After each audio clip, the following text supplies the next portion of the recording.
شوہر کے ذمے کتنا نان نفقہ ہے؟ بہت ڈینجرس سوال ہے یہ۔ مسز حسین اسلام آباد سے پوچھتی ہیں۔ حسین صاحب سن رہے ہوں گے میری بات۔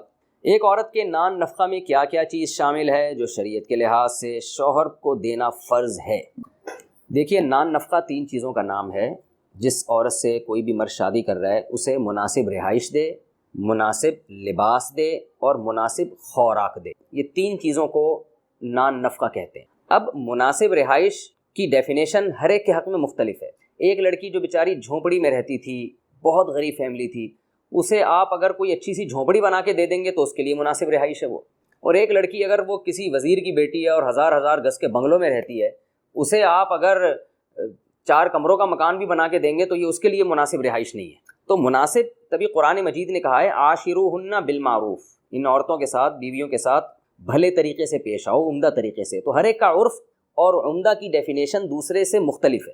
تو اس لیے فقہا نے قرآن و سنت کی ان دلائل کو سامنے رکھ کر ایک اصول متعین کیا ہے کہ اس میں مرد کی آمدن بھی دیکھی جائے گی اور عورت کس خاندان سے تعلق رکھتی ہے وہ بھی دیکھا جائے گا۔ تو کیونکہ اللہ یہ بھی کہتے ہیں کہ لا یکلف اللہ نفسا الا وسعها، اللہ کسی پر اس کی طاقت سے زیادہ بوجھ نہیں ڈالتے ہیں، تو دونوں کو دیکھا جائے گا۔ تو اگر کسی نے مالدار گھرانے میں شادی کی ہے تو وہ اسی اسٹینڈرڈ کی رہائش اس کو دے گا، خوراک دے گا اور لباس دے گا۔ بلکہ فقہا نے یہاں تک لکھا ہے اگر کوئی عورت کسی ایسے گھرانے سے تعلق ہے جن کے گھر کی عورتوں میں کام کاج کی عادت ہی نہیں ہے، وہ نوکر چاکر رکھے جاتے ہیں ان کے گھر میں، سارے کام نوکر کرتے ہیں، تو پھر شوہر پر لازم ہوگا کہ وہ اپنی بیوی کے لیے نوکر کا انتظام بھی کرے، کوئی خادم کا انتظام بھی کرے، کیونکہ وہ اسی ماحول کی عادی ہے۔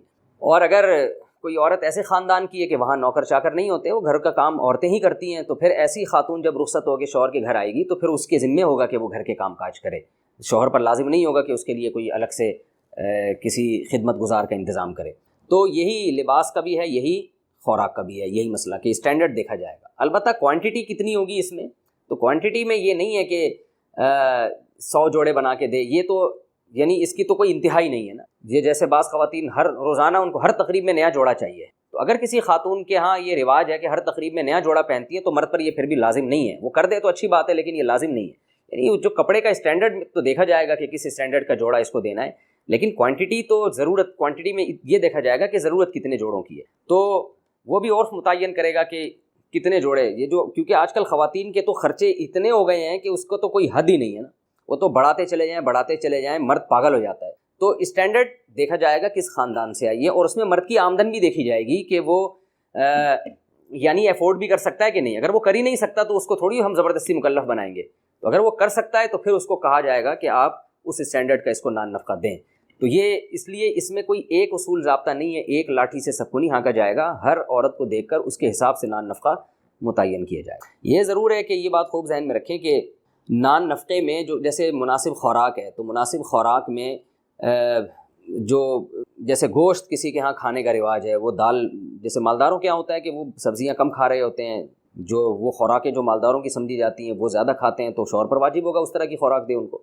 اور اگر وہ ایسے غریب گھرانے سے ہے کہ اس کے ہاں نہیں ہے، وہ بیچاریاں انہیں گوشت کبھی دیکھا نہیں ہوتا، مہینوں ایسے غریب لوگ بھی ہیں بیچارے، تو پھر مرد پر لازم ہوگا کہ وہ اگر اس کو تھوڑا لو لیول کا کی جو ہے نا خوراک دے دے تو بھی ٹھیک ہے۔ البتہ بہتر یہی ہے کہ اس کو اس کے اسٹینڈرڈ سے زیادہ دیا جائے۔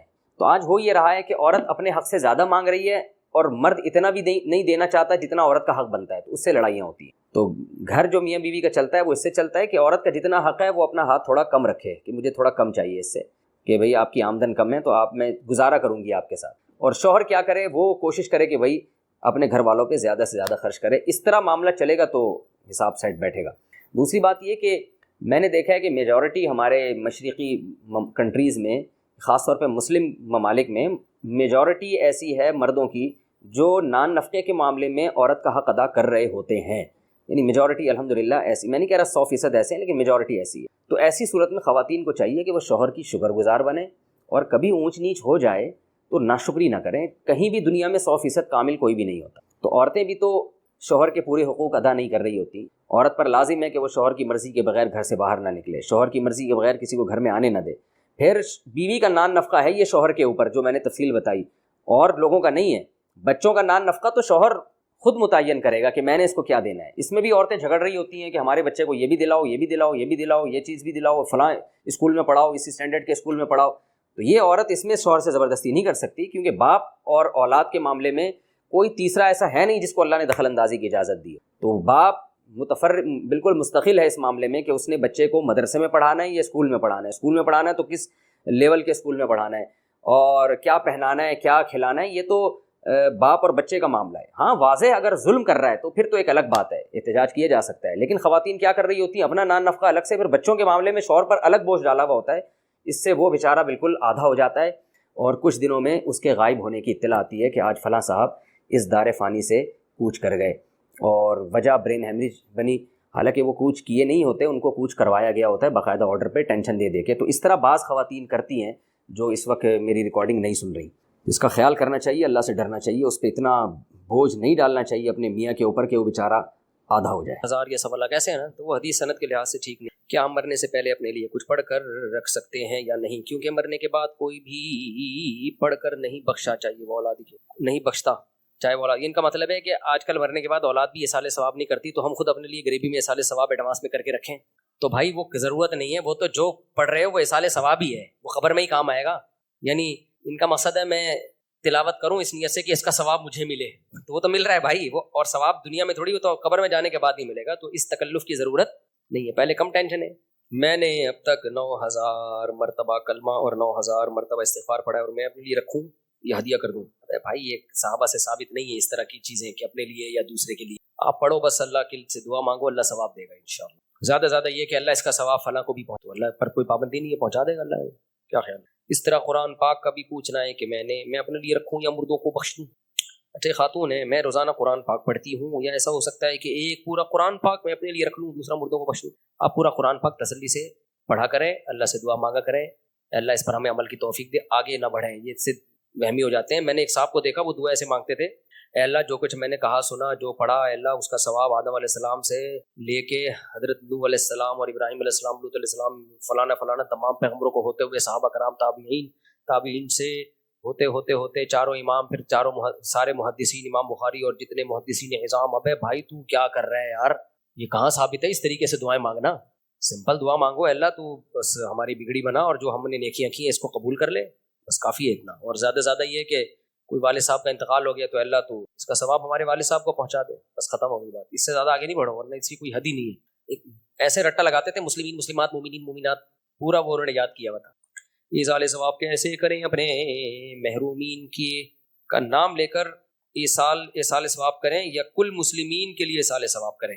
بس مرحومین کا نام لے کے کر دیا کرو، اللہ اس کا ثواب فلاں کو پہنچے، کیونکہ بعض علماء کی رائے یہ ہے کہ جب کسی کے لیے ایصال ثواب کیا جاتا ہے تو پھر اسی کو ملتا ہے، وہ تقسیم نہیں ہوتا، بعض کی رائے ہے۔ تو اس قول کے مطابق پھر اسپیسیفک کسی خاص فرد کے لیے کر دیا تو ٹھیک ہے۔ دیکھو حدیث سے صدقہ ثابت ہے، اس کو فوکس کیا کرو۔ افاتصدق عنہا، صحابی نے پوچھا میری ماں کا انتقال ہو گیا، کیا میں صدقہ کروں؟ آپ نے فرمایا ہاں۔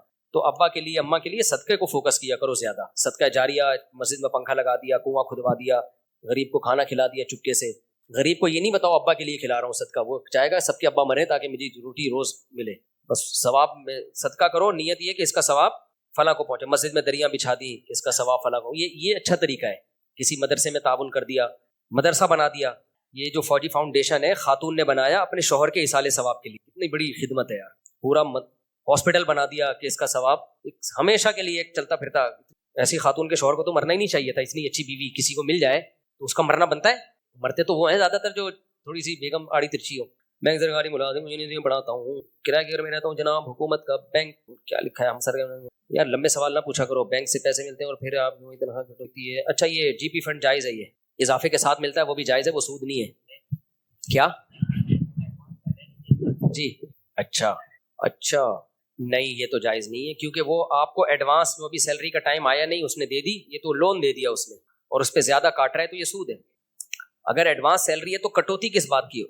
اچھا ایڈوانس میں کم سیلری ہے پھر جائز ہے، وہ کٹوتی نہیں ہے اصل میں، وہ سیلری ہی کم دے رہے ہیں۔ یہ ایسے ہی ہے جیسے قسطوں کے کاروبار میں کیش پہ قیمت کم ہوتی ہے، قسطوں پہ زیادہ ہوتی ہے، لیکن اسی وقت طے ہو جاتا ہے۔ ہاں پھر تو اشکال نہیں ہونا چاہیے اس پہ۔ پھر بھی میں وہ ان کے ورڈ یوز کرنے سے کچھ نہیں ہوتا۔ زمزم کو شراب کہنے سے شراب نہیں بن جاتی، شراب کو زمزم کہنے سے وہ زمزم نہیں بن جاتی۔ بخاری شریف و مسلم شریف کو صحیحین کیوں کہتے ہیں؟ اس لیے کہ ان کی تمام حدیثیں صحیح ہیں، امت کا اس پر اجماع ہے۔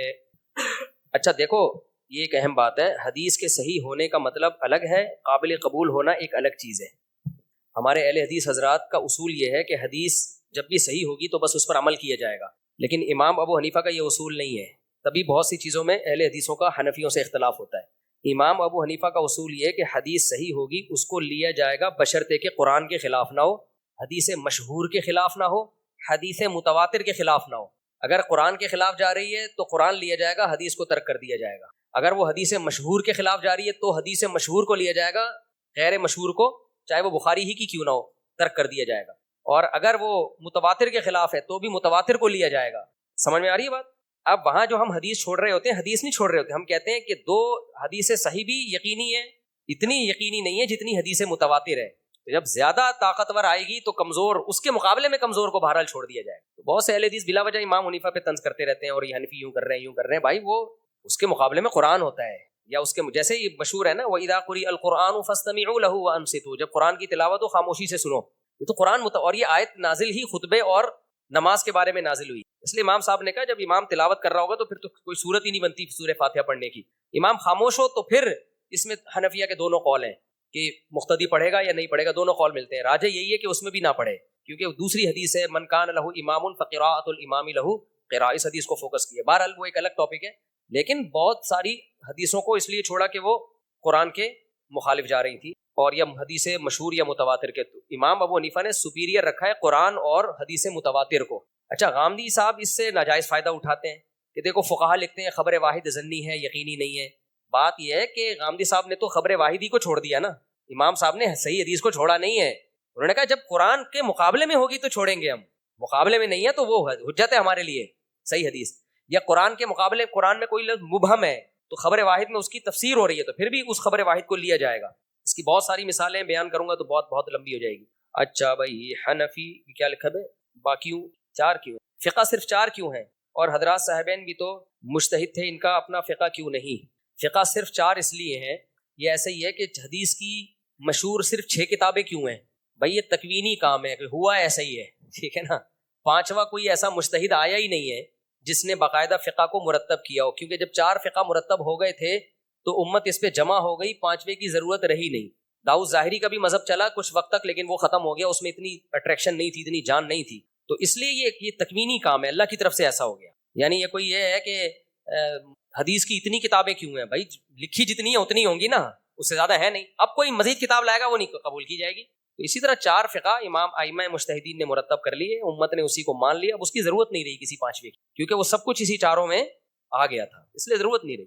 اب وہ اہل حدیث حضرات نے میرا وہ کلپ بہت چلایا, میں نے کہا بھائی آپ بھی 5واں فقہ مرتب کر لیں قرآن و سنت سے, تو جہاں 4 ہیں ہم 5واں بھی مان لیں گے, لیکن کوئی مرتب تو کریں نا, کوئی ترتیب تو ہو نا. اہل حدیث میں تو ہر شخص کی ایک الگ رائے ہے, وہ الگ فتویٰ, وہ الگ, اس سے تو امت کا بیڑا غرق ہو جائے گا. تو اس کا وہ حضرات جواب دے رہے ہیں کہ ہمارا فقہ تو پہلے ہی ہو چکا ہے, ہمیں تو فقہ شقہ کی ضرورت ہی نہیں, ہم تو قرآن و سنت کو مانتے ہیں.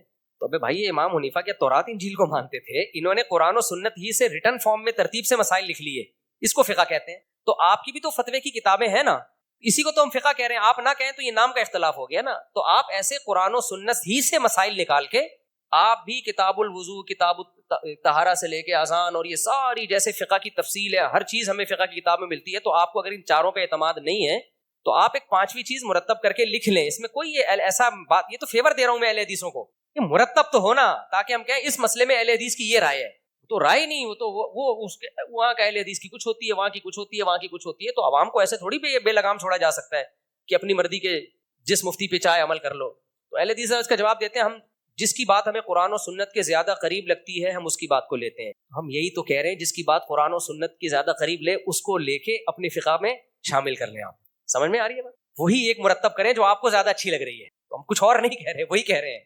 تو وہ کہہ رہے نہیں ہماری جو ہے نا وہ مرتب ہوئی ہوئی ہے یا ہے ہی نہیں, ہمیں ضرورت ہی نہیں ہے. پھر وہ یہ بھی جواب دیتے ہیں کہ صحابہ کرام سے پہلے کون سا فقہ 4 اماموں سے پہلے کون سا فقہ مرتب تھا. بالکل ایسے ہی ہے جیسے منکرین حدیث کہتے ہیں کہ حدیث کی کتابیں بعد میں لکھی گئی ہیں. صحابہ کے دور میں حدیث کی کتنی کتابیں تھیں؟ اگر آپ کو ایک کتاب تھی تو یہ والی تو نہیں تھی نا, پھر بھی بخاری مسلم تھوڑی تھی. ابو بکر کے دور میں تو قرآن بھی مرتب شکل میں نہیں لکھا گیا تھا, جب ضرورت ہوئی تو لکھا گیا. تو ایسے ہی جب امت دنیا میں پھیلی ہے تو اسلامی قانون کو بھی A to Z مرتب ہو کے لکھا گیا ہے. امام صاحب کے شاگرد, اچھا یہ بھی کہتے ہیں امام حنیفہ کی تو کوئی کتاب ہی نہیں ہے. اس سے کیا فرق پڑتا ہے اگر ان کے شاگردوں نے ان کتاب لکھ کے ان کے اقوال کو جمع کر لیا, تو اس میں کیا ہے؟ بیکار باتوں میں الجھایا جاتا ہے بلا وجہ کی. امام صاحب کی تو کوئی کتاب ہی نہیں, کوئی فرق نہیں پڑتا کتاب نہ ہو, ان کے شاگرد, ان کی تحقیق تو ہے نا. امام محمد نے 6 کتابیں لکھی ہیں جو آج تک چلی آ رہی ہیں، تو وہ اس میں امام حنیفہ کے اقوال بھی ہیں، امام یوسف کے بھی ہیں، امام محمد کے بھی ہیں، اور دلائل سے ان کے تجزیے بھی ہیں، پھر اس پہ بہت کام ہوا ہے، تو پوری خلافتیں چلی ہیں اس پہ. تو میرا یہ مطالبہ جو اہل حدیث حضرات سے ان کے فیور میں ہے کہ بھائی ہم مان لیں گے بہت سے، کیونکہ دیوبندی بڑی شدت برتتے ہیں اہل حدیث کے بارے میں، ان کو اہل سنت سے خارج کر دیتے ہیں. ہم تو خارج نہیں کر رہے، لیکن کہہ رہے ہیں امت کو بے لگام نہیں ہم ہونے دیں گے کہ وہ وہاں سے فتوا، بہت سے اہل حدیث مجھ سے فتوا لے رہے ہوتے ہیں، مجھ سے پوچھ رہے ہوتے ہیں. میں کہتے ہیں مجھ سے کیوں پوچھ رہے ہو بھائی؟ کہہ رہے بھائی ہمیں جہاں سے بھی، تو یہ تو نہیں بات ہوئی نا کہ جہاں سے بھی مل جائے. کہتے ہیں ہمیں جو قرآن و سنت بیان کرے گا. آپ کو اگر یہ پتہ چل رہا ہے کہ یہ اس کی دلیل صحیح ہے، اس کی دلیل غلط ہے، تو آپ خود مجتہد ہیں. پھر تو آپ کو کسی سے فتوا لینے کی ضرورت ہے ہی نہیں. آپ تو پھر خود بخاری سامنے رکھ کے فیصلہ کرو نا. آپ کیوں ایک وراثت کا مسئلہ یہ قرآن دیکھ کے نہیں بتا سکتے، مفتی کی ضرورت پڑتی ہے. آپ سورہ نساء میں یوصیکم اللہ فی اولادکم پورا رکوع ہے وراثت کے، اللہ نے مسائل بیان کیے ہیں. آپ کے ابا جب مرتے ہیں تو کیوں مفتیوں سے رابطہ کرتے ہو؟ قرآن کا ترجمہ پڑھو نا، بولو اللہ نے صاف بالکل واضح بتایا، پھر بھی نہیں سمجھ میں آتا پبلک کے. اس سے پتہ چلتا ہے قرآن میں جو مسائل کا علم ہے وہ آسان نہیں ہے. یہ جو قرآن نے کہا ہے نا وَلَقَدْ يَسَّرْنَا الْقُرْآنَ لِلذِّكْرِ فَهَلْ مِن مُدَّكِرٍ، ہم نے قرآن کو آسان کر دیا ہے. تو اس میں اللہ نے خود بتا دیا، نصیحت کے لیے آسان کر دیا ہے قرآن کو. نصیحت، بعض و نصیحت کی باتیں آسان ہیں، جنت جہنم اور رشتہ داری جوڑنا، صدقات، یہ آسان ہے. مسائل آسان نہیں ہے قرآن میں. یقین نہ آئے تو طلاق کے مسائل نکال لو، پتہ چل جائے گا، دماغ سیٹ ہو جائے گا آپ کا. وراثت کے نکال لو، نماز پڑھنے کا طریقہ نکال لو قرآن سے آپ. تو اس کے لیے حدیث میں جانا پڑتا ہے، اور پھر حدیث سے آگے اجتہاد بھی ہے. اگر حدیث میں بھی سب کچھ ایکسپلین کر دیا ہوتا تو نبی یہ کیوں فرماتے اذا اجتہد المجتہد، جب مجتہد اجتہاد کرتا ہے اگر درست نتیجے تک پہنچے 2 اجر، غلطی کرے تو بھی 1 اجر. اس کا مطلب اس میں غلطی کا بھی امکان ہے. تو یہ پورا ایک قرآن حدیث اور فقہ مل کے اسلام مکمل ہوتا ہے. تو قرآن حدیث تو ہم سب کے سامنے، آگے اس میں فہم کہ اس سے نکالا کیا جا رہا ہے. تو وہ جو فہم ہے وہ ہم کہتے ہیں مجتہدین کی فہم آج کے مولویوں کی رائے پر مقدم ہو. اور اگر اہل حدیث کا خیال ہے کہ نہیں ہم ان کی فہم، اپنی فہم کو ان کی فہم پہ ترجیح دیں گے، ٹھیک ہے آپ دے دیں، لیکن پھر ایک ریٹن فارم میں مرتب اپنا ایک مرتب کریں اور اپنا ایک سلیبس بنائیں، اور پھر سب اہل حدیث اس کو مانیں. جیسے فقہ حنفی پوری دنیا میں، شام میں جاؤ، ترکی میں جاؤ، سعودی عرب میں جتنے حنفی ہیں، اور افغانستان، ازبکستان، سب کا ایک فقہ ہے، سب کے مدرسوں میں ایک ہی سلیبس ہے. افریقہ میں جاؤ، شافی فقہ پوری دنیا میں ایک ہے، مالکی فقہ پوری دنیا میں. یہاں سے چند مسائل میں اختلاف ہوتا ہے جو جدید ہے، قدیم میں تو نہیں ہے اختلاف. اور اگر اختلاف ہے بھی تو یہ پتا ہوتا ہے اس میں فتوے والا کال کون سا ہے. کتابوں میں تو بہت اختلاف ہے لیکن فتویٰ ایک پر ہی ہوگا. لیکن اہل حدیث حضرات میں ہر آدمی مجتہد بنا ہوا ہے. وہ 3 سال پڑھ کے بھی، میں افریقہ گیا 8 سال وہاں پڑھا رہے ہیں، تو وہاں بھی کچھ اہل حدیث کے مدرسے ہیں جو اہل حدیث کی نہیں کہتے اپنے آپ کو، وہ وہیں کے کچھ الگ ہی چیزیں ہیں، وہ بھی ڈائریکٹ کہتے ہیں وہ 3 سال میں مجتہد بنا رہے ہیں. وہ صحیح ہے نا. ہمارا 8 سال میں مجتہد نہیں بن رہا، وہ فقہ کا پابند ہے، وہ 3 سال میں مجتہدین بن رہے. تو ہر شخص ایک راکٹ بنا ہوا ہے، ہر شخص ایک بم بنا ہوا ہے، کسی بھی وقت کچھ بھی فتویٰ دے سکتا ہے. وہ یہ اسلام کا نقصان ہوگا. تو اہل حدیث میں جو علماء ہیں جو یہ سمجھتے ہیں کہ ہمارے اندر اجتہاد کی صلاحیت ہے، ہمیں کسی کی اتباع نہیں کرنی ہے، تو نہ کریں. وہ آپ اگر سمجھتے ہیں، پبلک کو آپ وہ راستہ بتائیں جس میں امت کا اتحاد. پبلک کو آپ یہ بتائیں بھائی میری رائے تو یہ ہے، لیکن چونکہ اس میں مجتہدین کی رائے کچھ اور ہے، تو قرآن و سنت تو انہوں نے بھی سمجھا، میں نے بھی سمجھا، میری رائے یہ ہے. اب اگر آپ کو مجتہدین کی رائے صحیح لگتی ہے آپ اس کو فالو کرو. تو میں تو یہی کہوں گا بھائی میں تو اپنی رائے پہ بھی مجتہدین کی رائے کو ترجیح دیتا ہوں. پھر اہل حدیث کہتے ہیں ہم اپنی رائے نہیں لیتے، ہم سلف کی رائے کو لیتے ہیں. ہم قرآن و سنت میں اپنی نہیں، اسلاف کی رائے کو لیتے ہیں. یہ بھی غلط ہے. اسلاف کی رائے کو سب سے زیادہ ان 4 اماموں نے فالو کی. اگر آپ اسلاف کی رائے کو لے رہے ہوتے تو پھر آپ عورتوں کی سمٹ کے نماز کے قائل ہوتے، مردوں کی طرح نماز کے قائل نہیں ہوتے، کیونکہ اسلاف عورتوں کے سمٹ کے نماز کے قائل تھے. اگر آپ اسلاف کی رائے کو آپ لے رہے ہوتے تو آپ 20 رکعت تراویح کے قائل ہوتے. 20 کے قائل نہ بھی ہوتے تو کم سے کم 16 کے قائل ہوتے آپ، کیونکہ اسلاف میں ہمیں 8 رکعت تراویح پڑھنے والے لوگ نہیں ملتے. اسلاف نے اس کو تراویح کا نام دیا اس لیے کہ 8 تھی نہیں، کیونکہ تراویح کا لفظ 8 رکعتوں پہ بیٹھتا ہی نہیں ہے.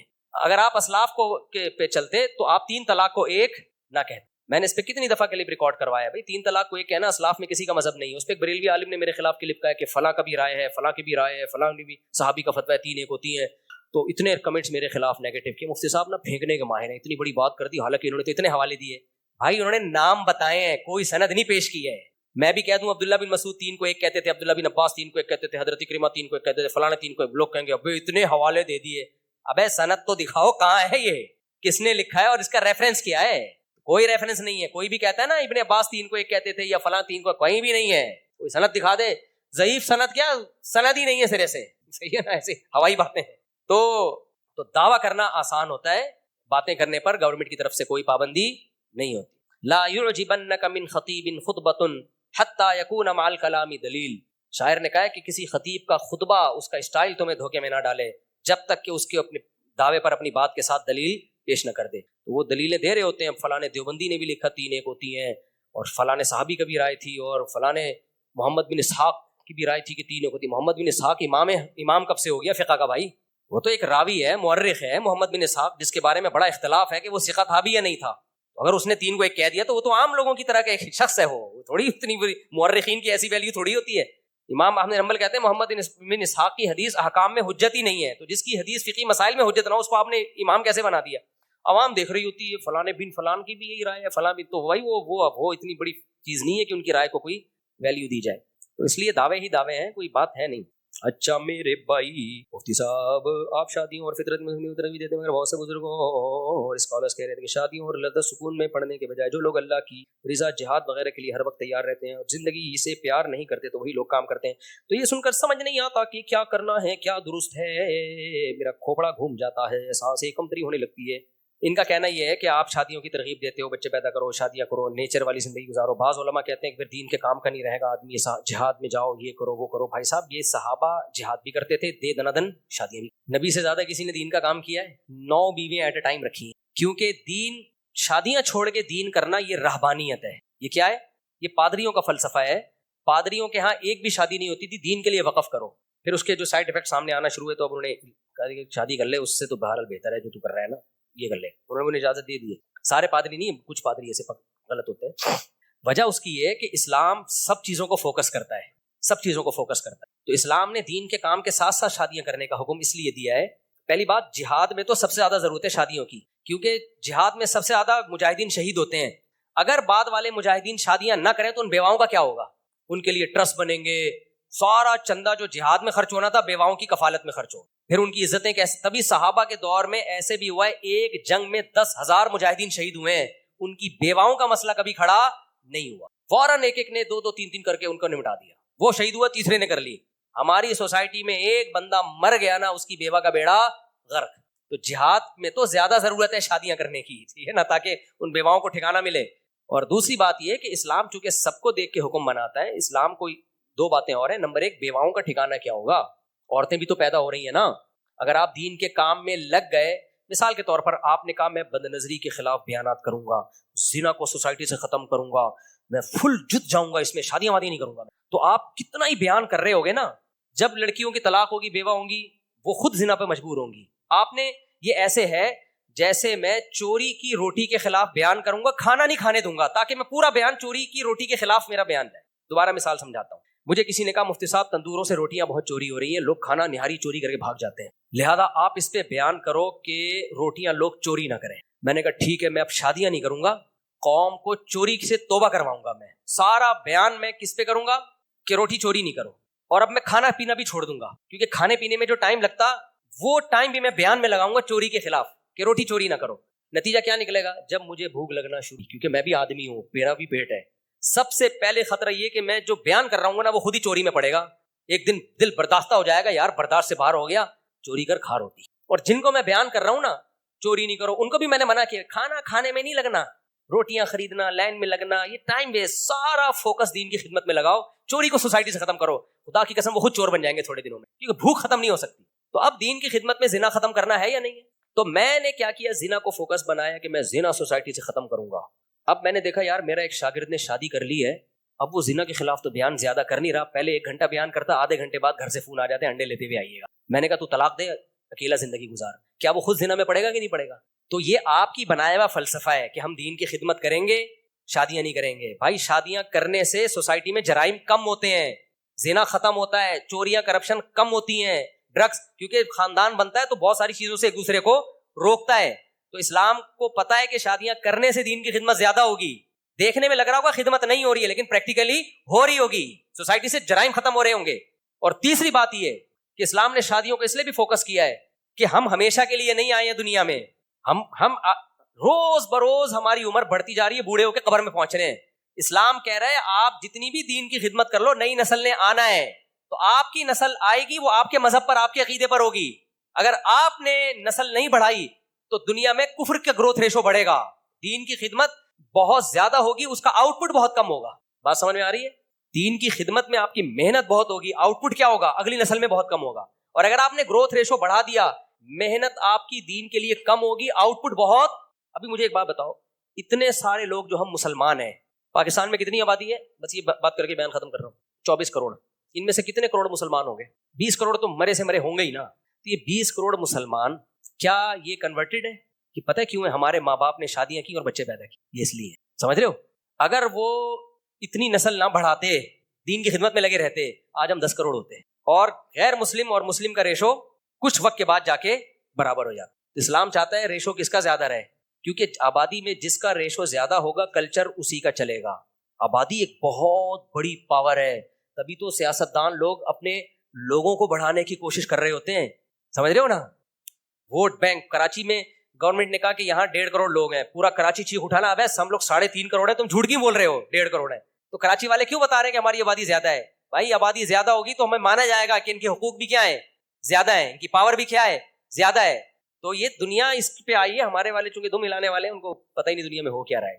تو اس لیے اسلام نے یہ بھی کہا ہے کہ بھائی تم مر جاؤ گے, آگے بھی نسل ہوگی تمہاری, تو کل میرے باپ شادی نہ کرتا, اولاد نہ ہوتی, میں تھوڑی دین کی خدمت کر رہا ہوتا, میں تو 30 نمبر پہ پیدا ہوا ہوں.